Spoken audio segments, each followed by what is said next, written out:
에베소서는 교회의 본질과 목적을 위해서 설명하기 위해서 쓰여졌습니다. 에베소서에서 말하는 교회라는 것은요, 그리스도의 몸입니다. 그리고 성도들은 그 몸의 지체입니다. 자, 그래서 교회의 머리는 그리스도이시고 그리스도가 바로 교회의 주인이십니다. 오늘 본문에서는요, 우리가 하나님이 거하시는 처소가 되기 위하여 그리스도 예수 안에서 함께 지어져 간다라고 했는데, 이것이 무엇인지를 함께 생각해 보고자 합니다. 자, 먼저 열왕기상 6장을 보면 성전을 짓는 모습이 기록되어 있는데요, 그 장면을 함께 살펴보겠습니다. 열왕기상 6장 7절 말씀입니다. 함께 읽어보겠습니다. 시작.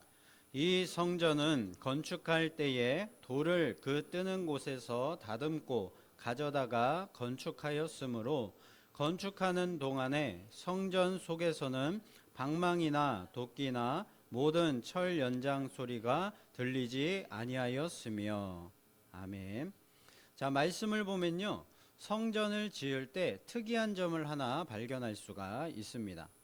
보통은 건물을 짓는다고 할 때면 건축 자재를 이 건축 현장에 가지고 와서 여기서 깎고 다듬어서 건물을 이렇게 그 재료를 가지고 세우는 것이 일반적인데, 성전을 지을 때는요, 다른 곳에서 이미 다 그 돌을 미리 깎고 다듬어서 성전 건축 현장으로 가지고 와서 그것을 가지고 성전을 지었다는 것입니다. 자, 그래서 성전 안에서만큼은요, 성전 건축 재료들을 다듬고 깎는 이런 연장 소리들이 하나도 들리지 않았다는 것이죠. 여기서 성전을 지금의 교회라고 할 수가 있다면요, 성전의 건축 재료들은 성도들이라고 할 수가 있습니다. 자, 이것을 우리가 다시 한번 기억을 하고요, 오늘 본문 말씀인 20절부터 22절까지의 말씀을 다시 한번 읽어보도록 하겠습니다. 시작.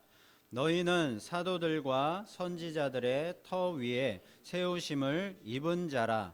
그리스도 예수께서 친히 모퉁이 돌이 되셨느니라. 그의 안에서 건물마다 서로 연결하여 주 안에서 성전이 되어 가고, 너희도 성령 안에서 하나님이 거하실 처소가 되기 위하여 그리스도 예수 안에서 함께 지어져 가느니라. 아멘. 자, 이 말씀은요, 바울이 교회를 성전 건축에 비유하여서 말씀을 한 그런 설명한 말씀입니다. 교회는 예루살렘 성전을 자기 육체로 허무신 그리스도께서 새롭게 세우신 성전입니다.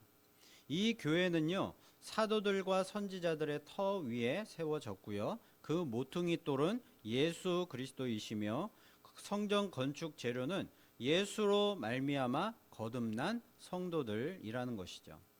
자, 여기서 선지자들은요, 구약의 선지자들을 얘기하는 것이 아니라 신약에 존재했던 선지자들을 말합니다. 신약의 그 사도들과 선지자들이 복음을 전함으로 인해서 교회의 터가 세워졌습니다.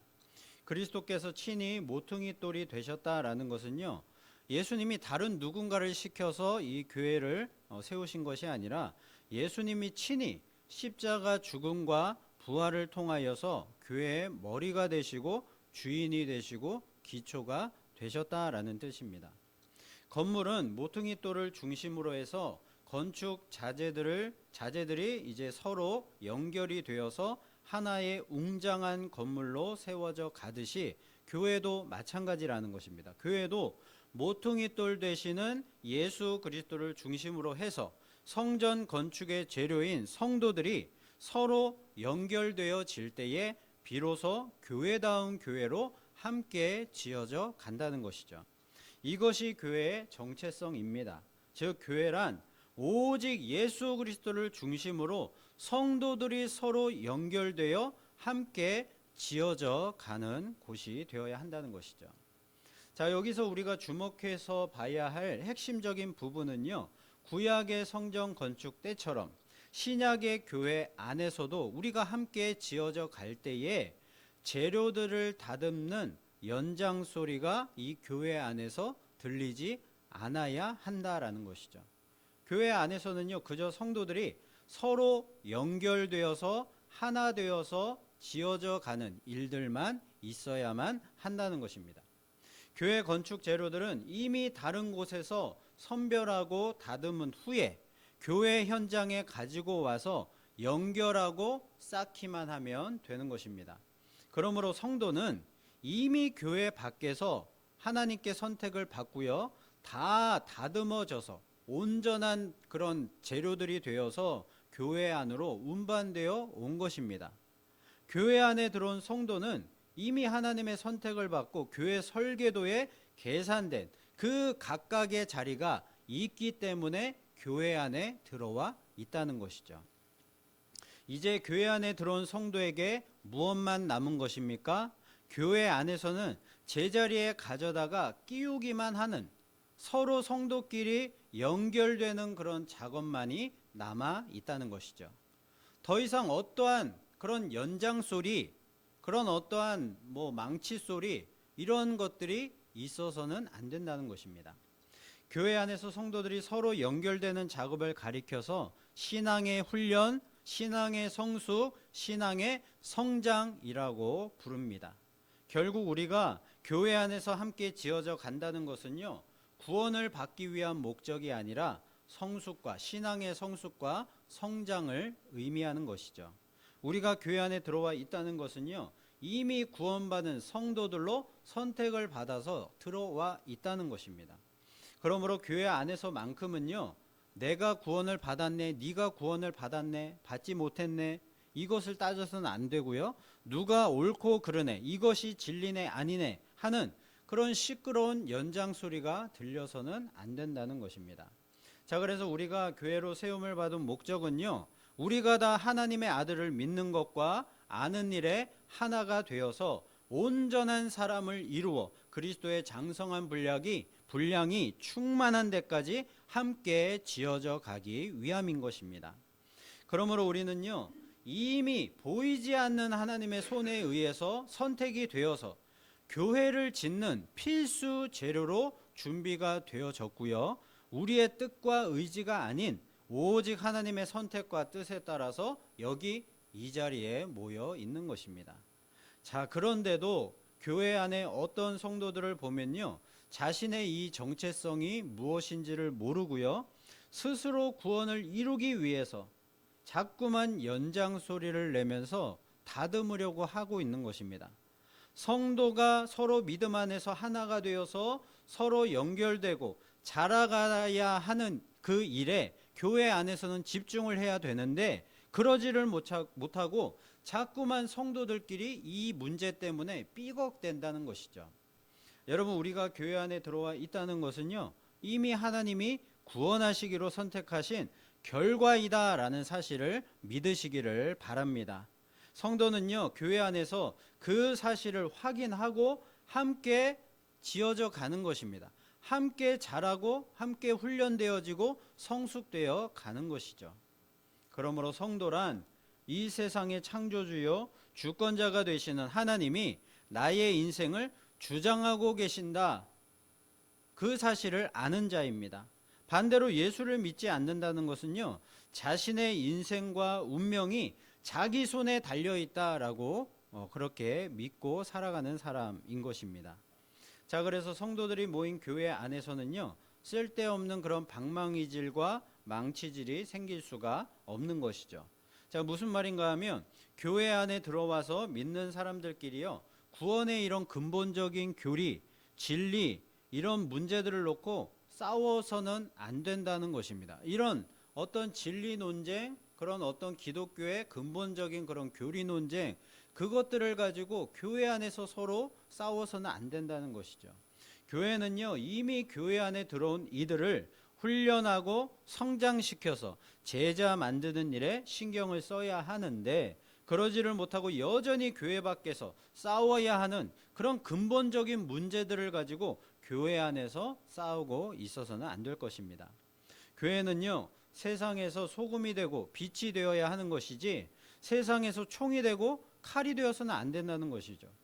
교회는요, 세상적인 힘과 권력을 가지고 세상의 방법으로 진리를 증명하지 않습니다. 교회는 핍박을 당하는 것으로, 고난을 당하는 것으로 진리를 증명하는 것입니다. 교회는요, 교회의 핍박은 당연합니다. 고난당하는 것은 당연합니다. 고난과 핍박을 인내하는 것으로 교회의 그 믿음이 증명되는 것이죠. 요한계시록 12장에 보면요, 여자와 용의 싸움이 나옵니다. 여자는 교회를 상징하고요, 용은 옛뱀이라고도 하는 사탄을 상징합니다. 여자와 용의 싸움의 모습을 보면 이렇습니다. 요한계시록 12장 13절 14절 말씀 함께 읽어보겠습니다. 시작. 용이 자기가 땅으로 내쫓긴 것을 보고 남자를 낳은 여자를 박해하는지라. 그 여자가 큰 독수리의 두 날개를 받아 광야 자기 곳으로 날아가 거기서 그 뱀의 낯을 피하여 한 때와 두 때와 반 때를 양육받으매. 아멘. 자, 용은 지금요, 하늘의 싸움에서 패했고요, 이제 땅으로 내쫓김을 받았습니다. 당했습니다. 이것은 하나님이 사탄에게 땅에서 마음대로 교회를 핍박할 수 있는 권세를 한시적으로 주었다라는 뜻입니다. 자, 그런데 그 기간이 어느 때입니까? 한 때와 두 때와 반 때라는 것이죠. 이 한 때와 두 때와 반 때라는 것은 정확히 얼마만큼의 시간을 얘기하는 것인지는 알 수는 없지만 분명한 사실은요, 하나님께서 이러한 때를 정해두셨다라는 것이죠. 그러니까 사탄의 이런 권력을 가지고 교회를 핍박하는 이런 일들이요, 계속해서 되는 것이 아니라, 영원히 이어지는 것이 아니라 하나님이 정해주신 그 마지막 때가 있다라는 것입니다. 자, 이 기간은요, 흔히 예수님의 초림 때부터 재림 때까지의 이 말세를 가리킵니다. 자, 그러니까 지금 말세를 살고 있는 교회와 성도들에게 사탄의 그 악한 세력들에 의한 핍박과 고난이 있는 것은 당연하다는 것이죠. 그것은 하나님이 사탄에게 말세 동안 허락하신 일이기 때문인 것입니다. 그러므로 교회는요, 이러한 고난을 피하려고 하지 말고 다른 어떤 세상적인 방법들로 우리의 믿음과 진리를 증명하려고 하지 말고 오직 고난과 핍박을 인내함으로 믿음과 진리를 증명해야만 한다는 것이죠. 교회는요, 핍박을 당하는 것으로 진리를 증명해내는 것이 바로 하나님의 방법인 것입니다. 십자군 전쟁은 11세기 말부터 13세기 말까지 약 200년간 있었던 전쟁인데요. 서유럽의 기독교 세력이 성지 예루살렘을 되찾기 위해서 이슬람 세력과 벌인 전쟁입니다. 11세기에 이슬람 세력이 예루살렘을 장악하면서 기독교 순례자들을 박해하고 통행을 제한을 했습니다. 예루살렘에 들어오는 것을 이제 제한을 했던 것이죠. 자, 그래서 당시의 교황이요, 공의회를 소집했고요, 십자가 원정을 선포했습니다. 전쟁을 선포한 것이죠. 세상의 이런 군사력으로 예루살렘을 되찾고 이슬람 세력을 심판함과 동시에 기독교의 그런 확고한 권위를 회복하겠다라는 것이었습니다. 자, 기독교는 예수님처럼 핍박을 당하는 것으로 그렇게 고난을 인내함으로 진리를 증명해야만 하는 것인데요. 십자군 전쟁은요, 세상처럼 힘으로 그것을 증명하려고 했던 것입니다. 교회는 힘으로 복음과 진리를 전하고 그것을 증명하지 않습니다. 교회 안에 연장소리가 들려서는 안 되는 것입니다. 교회 안에서는요, 복음 이외의 것을 가지고 싸워서는 안 되는 것이죠. 성전 안에서는 망치질이나 방망이질이 없다고 했습니다. 이미 선택되고 준비된 성도들이 교회 안에 들어와서 각자의 자리에서 서로 믿음으로 연결되고 하나가 되어서 거룩한 교회로 함께 아름답게 지어져 가는 것입니다. 이것이 교회의 존재 목적입니다. 교회는요, 사회 정의를 구현하는 것이 아닙니다. 만약 그렇다면 예수님이 십자가를 지실 필요가 없는 것이죠. 교회가 힘과 세력으로 진리를 증명하고 무엇이 옳으냐 그르냐를 판단하고 사회 정의를 구현하는 그런 곳이라면 예수님은 십자가가 아닌 칼을 들고 나타나셔서 전 세계를 통치하시는 왕이 되셨어야만 하는 것입니다. 교회는요, 순교의 피를 뿌려서 소금과 빛이 된 것입니다. 칼과 총으로 상대방의 피를 흘리고 심판자의 자리에 선 것이 아닙니다. 성전 안에서 연장 소리가 들리지 않았듯이 교회는요, 모든 것을 참고 견디고 인내하고 오래 참아야 하는 것입니다. 그래야 아름다운 교회로 지어져 갈 수 있는 것이죠. 우리가 성도로서 교회 안에 들어와서 함께 교회로 지어져 간다라는 것이 구체적으로 더 무엇인지를 말하는지 더 자세하게 한번 살펴보겠습니다. 자, 누가복음 9장 57절부터 62절까지의 말씀인데요. 우리 한 절씩 함께 교독해 보도록 하겠습니다. 제가 먼저 57절을 읽겠습니다. 길 가실 때에 어떤 사람이 여짜오되 어디로 가시든지 나는 따르리이다. 예수께서 이르시되 여우도 굴이 있고 공중에 새도 집이 있으되 인자는 머리 둘 곳이 없도다 하시고 또 다른 사람에게 나를 따르라 하시니 그가 이르되 나로 먼저 가서 내 아버지를 장사하게 허락하옵소서. 이르시되 죽은 자들로 자기의 죽은 자들을 장사하게 하고 너는 가서 하나님의 나라를 전파하라 하시고 또 다른 사람이 이르되 주여 내가 주를 따르겠나이다마는 나로 먼저 내 가족을 작별하게 허락하소서.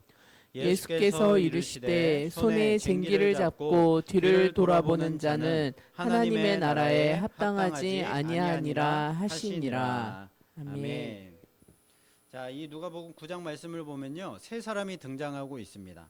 첫 번째 사람이요, 예수님께 어디로 가시든지 제가 따르겠습니다, 이렇게 말을 합니다. 자, 그러자 예수님은요, 여우도 굴이 있고 공중의 새도 집이 있으나 나는 머리 둘 곳이 없다, 이렇게 말씀을 하십니다. 자, 그러니까요, 예수를 따른다는 것은 집도 굴이 없는 그런 사람이 된다라는 것입니다. 예수를 따르는 길에 이런 부와 안락이라는 것은 하나도 없고요, 고난과 핍박만 있다고 할지라도 예수를 따르는 자가 제자가 된다는 것이죠.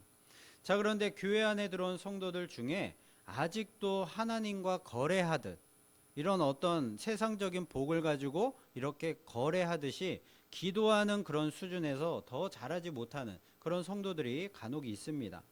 주님, 이번 이 문제만 해결해 주시면 잘 믿겠습니다. 교회도 잘 나오고요, 성경도 많이 읽고요, 기도도 많이 하겠습니다. 그러니 이번 문제만 잘 해결해 주십시오. 그러면 하나님이 진짜로 살아계시다는 것을 인정하겠습니다. 이런 기도를 서원 기도라고 착각하는 성도들도 많이 있습니다.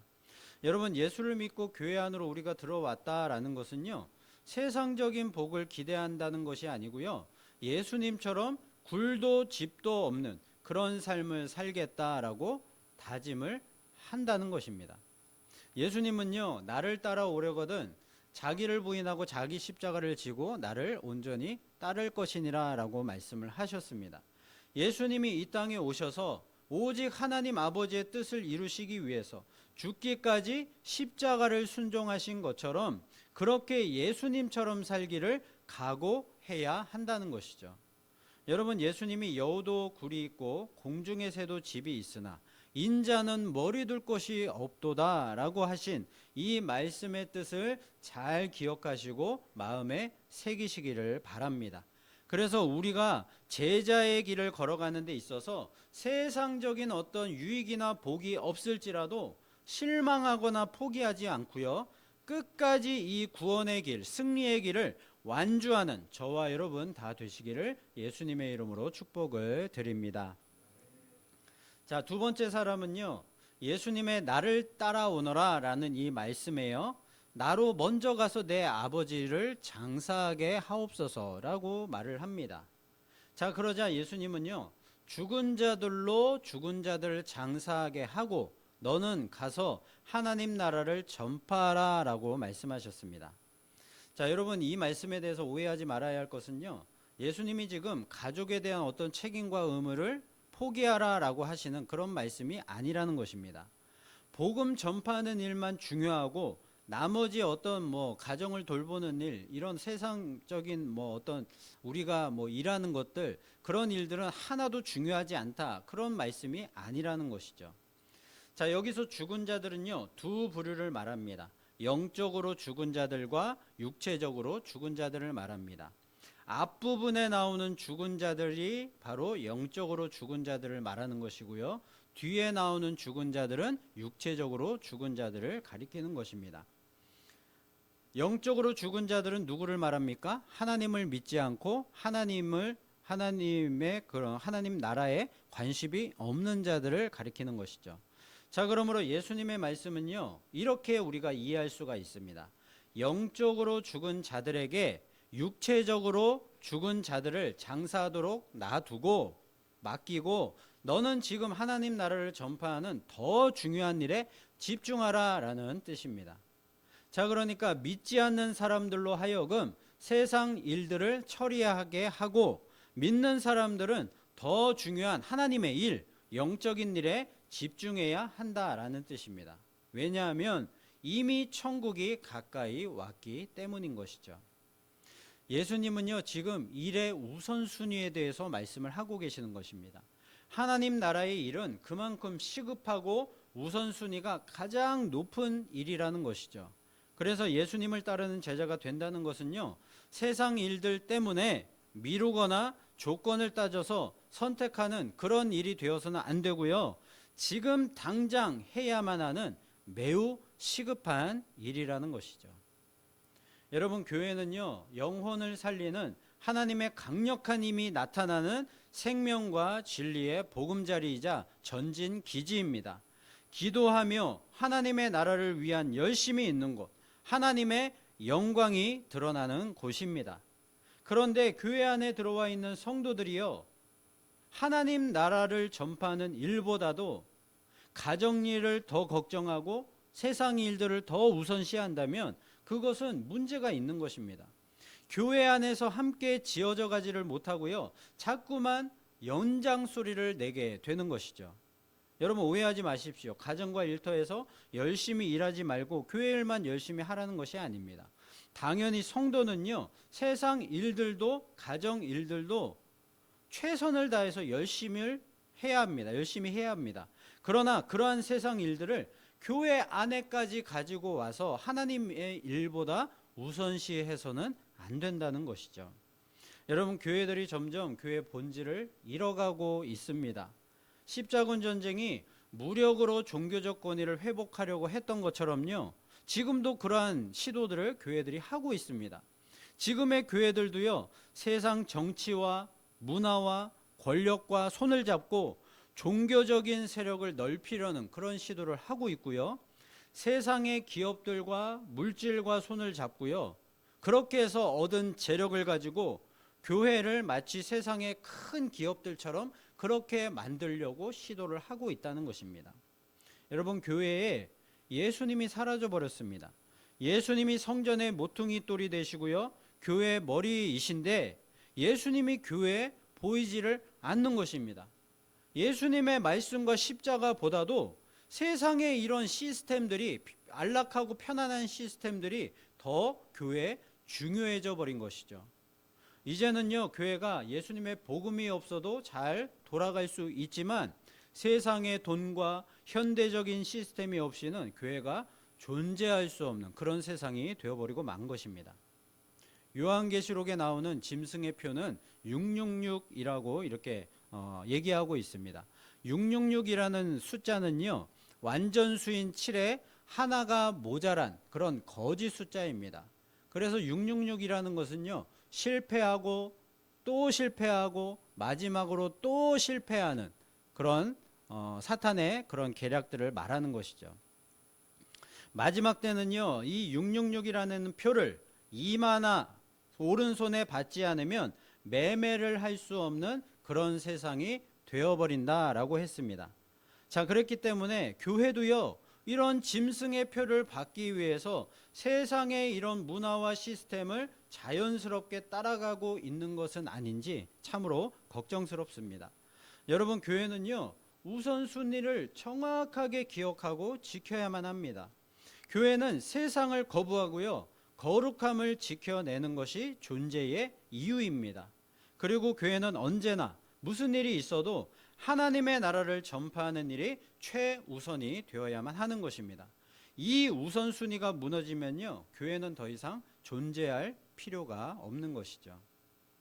자, 그리고 세 번째 사람은요, 내가 주를 따르기 전에 나로 먼저 내 가족과 작별하게 허락해 주십시오, 이런 말을 합니다. 이 말만 보면요, 이 사람이 얘기한 것이 뭐 특별히 잘못이 없는 것 같은데, 이런 생각이 들 수도 있습니다. 자, 그런데 예수님은 이렇게 말씀을 하십니다. 손에 쟁기를 잡고 뒤를 돌아보는 자는 하나님 나라에 합당하지 않다라고 말씀을 하십니다. 지금 예수님이 나를 따르라 라고 말씀을 하셨는데, 이 말씀에 순종하기 전에 먼저 가족들과 작별하는 이 일을 가리켜서 예수님은요, 그것이 손에 쟁기를 잡고 뒤를 돌아보는 것과도 같다라고 말씀을 하시는 것입니다. 지금 이 세 번째 사람은요, 주를 따르기 전에 먼저 가족과 작별하겠다고 말을 했습니다. 자, 이것은 주님을 내가 따르기는 따르겠지만 먼저 즉각적인 순종 대신에 조건부 순종을 하겠다라는 그런 뜻입니다. 즉, 주님을 따르는 일에 아직 세상에 대한 미련이 남아있다라는 것이죠.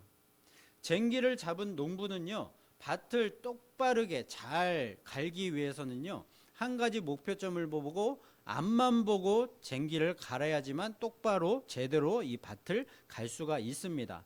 뒤를 돌아보거나 중간에 옆을 돌아보거나 다른 것에 신경을 쓰면 밭을 제대로 갈 수가 없는 것이죠. 예수님은요, 주를 따르는 제자의 삶도 이와 같다라고 말씀을 하시는 것입니다. 이미 나를 따르기로 한 사람은 과거에 미련을 두거나 세상을 바라보거나 뒤를 돌아보아서는 안 된다는 것이죠. 여러분, 우리가 교회 안에 들어와 있다는 것은요, 이미 함께 지어져 가는 교회로서의 하나의 핵심적인 재료가 바로 내가 되었다라는 뜻입니다. 교회 안에 나의 자리가 있다는 것이죠. 더 이상 예수를 내가 따라가야 될지, 제자가 되어야 될지 말아야 될지, 이것을 망설여서는 안 된다는 것입니다. 지금 당장 앞만 보고 예수의 뒤에 바짝 붙어서 그분의 발자취만 따라가야 한다는 것이죠. 여러분, 소돔과 고모라가 멸망할 때 롯의 아내가 이 롯의 가족과 함께 따라 나오다가 왜 혼자만 구원받지 못하고 소금기둥이 된 것입니까? 자신이 그동안 살아왔던 그 세상, 자신의 모든 것을 바쳤던 그 세상에 두고 온 것들에 미련이 생겨서 뒤를 돌아보았기 때문이었습니다. 천사가 뒤를 돌아보지 말라라고 분명하게 경고를 했는데도 불구하고 자꾸만 그 세상에 대한 미련을 버리지 못하고 뒤를 돌아보았던 것이죠. 여러분, 이 세상에 좋아 보이는 모든 것들, 그리고 우리가 과거에 누렸던 그 영광들, 그런 것들에 여러분 미련 두지 마십시오. 과거는 이미 지나간 것입니다. 여러분, 교회 안에 이미 우리가 들어와 있으면서 자꾸만 내가 확실한 제자가 될지 말지를 고민한다는 것은요, 마치 쟁기를 잡고 뒤돌아보는 것과 같은 것입니다. 그런 사람은 하나님 나라에 합당하지 않다는 것이죠. 여러분, 우리는 굴도 집도 없고 머리 둘 곳도 없는 예수 그리스도를 따라서 교회 안에 들어왔습니다. 제자 된다는 것이 무엇인가? 교회가 어떤 곳인지를 알고 이미 이 자리에 있다는 것입니다. 우리는 모두 고난의 십자가를 달게 질 준비가 되어 있는 사람들입니다. 그리고 우리는요, 하나님 나라를 전파하는 일보다 더 중요하고 시급한 일은 이 세상에 없다라는 것을 알고 있는 사람들입니다. 또한 우리는 교회 안에 들어와 있으면서 세상과 과거에 미련 두는 자는 하나님 나라에 합당치 않다는 것을 잘 알고 있는 사람들입니다. 이러한 진리를 알면서도 교회 안에 들어와서 계속 버티고 있는 자들이 바로 성도이고 성전이고 교회인 것이죠. 교회가 우리가 성령 안에서 하나님이 거하실 처소가 되기 위하여 그리스도 예수 안에서 함께 지어져 간다는 것은 바로 이러한 버티는 싸움을 하는 것입니다.